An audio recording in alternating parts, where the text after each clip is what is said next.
Assalamualaikum warahmatullahi wabarakatuh. Nama saya Fadel Asata Zuhari, NPM 1184105, kelas D4, Teknik Informatika 3B. Di sini saya ingin menjelaskan sistem terdistribusi.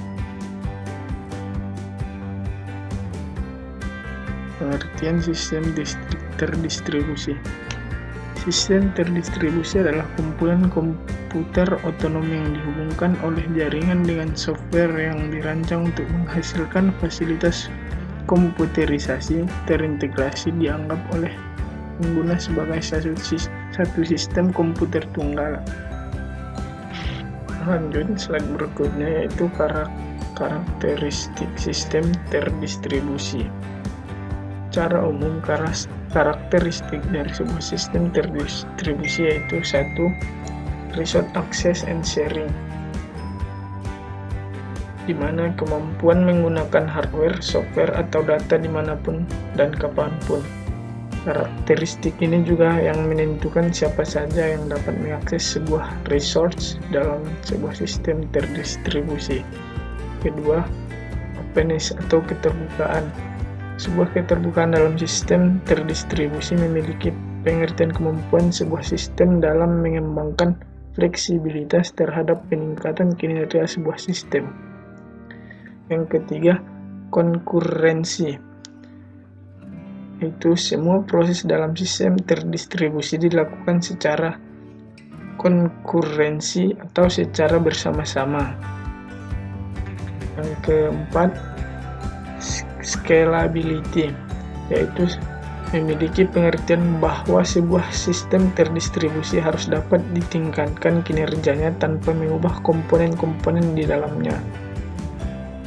Yang kelima, fault tolerance atau toleransi kesalahan, yang dimana kesalahan pasti terjadi dalam sebuah sistem, entah itu disebabkan karena masalah jaringan, power supply, bencana alam, atau human error. Yang keenam, transparansi. Secara umum, transparansi di sini tidak berlaku untuk user biasa yang mengutamakan fungsionalitas. Apakah ia sedang menggunakan sistem yang terdistribusi atau tidak? Kesimpulan, karakteristik terpenting dalam sistem terdistribusi adalah adanya jenis komputer yang berbeda dan cara komunikasi yang berbeda juga tanpa diketahui pengguna. Lanjut, slide berikutnya yaitu tujuan sistem terdistribusi.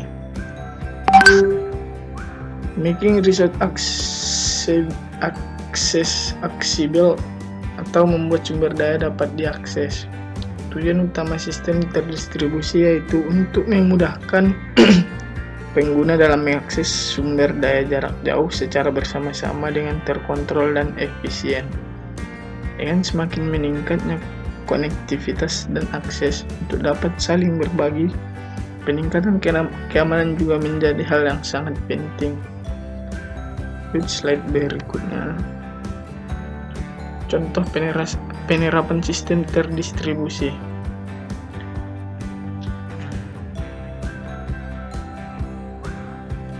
Penjelasan aplikasi SEO Indonesia dapat diakses pada alamat URL berikut pada dua halaman yang berbeda.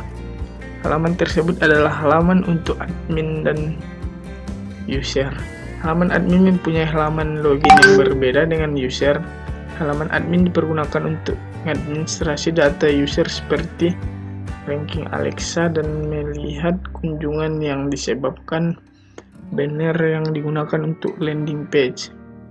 Halaman user terdiri dari halaman pendaftaran untuk anggota, login untuk anggota, tambah web atau blog, skrip untuk dipasang pada masing-masing web atau blog anggota, petunjuk pemasangannya, dan halaman untuk melihat kunjungan pada blog milik anggota.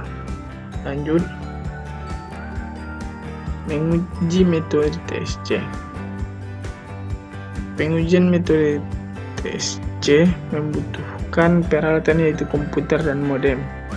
Modem digunakan untuk menghubungkan antara komputer dengan internet, seperti terlihat pada gambar 1. Ketika modem sudah terkoneksi dengan internet, komputer dapat melakukan request dan internet akan mereplay permintaan komputer.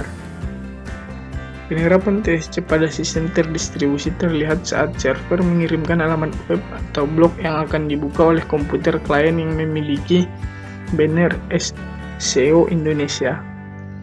Meski tidak seakurat pemrosesan paralel, tetapi TSC cukup berhasil diterapkan di sistem terdistribusi. Analisa sistem terdistribusi pada SEO Indonesia. Penerapan sistem terdistribusi pada sistem aplikasi SEO Indonesia memanfaatkan banner SEO Indonesia yang digunakan sebagai landing page untuk perantaranya. Banner SEO Indonesia seperti gambar 2 berfungsi sebagai penghubung antara aplikasi web atau blog yang terdaftar sebagai anggota untuk menaikkan ranking dengan database pada aplikasi sisi server. Kronologinya, ketika user atau klien melakukan klik terhadap banner SEO Indonesia, aplikasi sisi server mengirim data alamat blog atau website anggota SEO Indonesia untuk dibukakan pada tab baru memberikan perintah browser membukakan halaman blog atau website yang terdaftar sebagai anggota, dan sekaligus server SEO Indonesia mendapatkan beberapa informasi komputer klien yang disimpan pada tabel log. Kesimpulan dari hasil uji coba dapat ditarik beberapa kesimpulan sebagai berikut. Perangkat lunak yang berbasis web dapat digunakan untuk membangun sistem terdistribusi. 2. Metode TSC dapat digunakan dalam sistem terdistribusi untuk menaikkan ranking dengan kunjungan web atau blog dari web atau blog lainnya. Lanjut, yang ketiga, landing page dapat digunakan sebagai cara untuk menghitung jumlah pengunjung sebuah blog atau website yang pada akhirnya dapat menaikkan satu kunjungan dan jumlah halaman dengan satu klik button SEO Indonesia. 4. Berdasarkan survei dari pengguna SEO Indonesia, sangat membantu dalam mempromosikan website atau blog secara gratis. Sekian penjelasan dari saya, kurang lebihnya mohon maaf. Terima kasih. Assalamualaikum warahmatullahi wabarakatuh.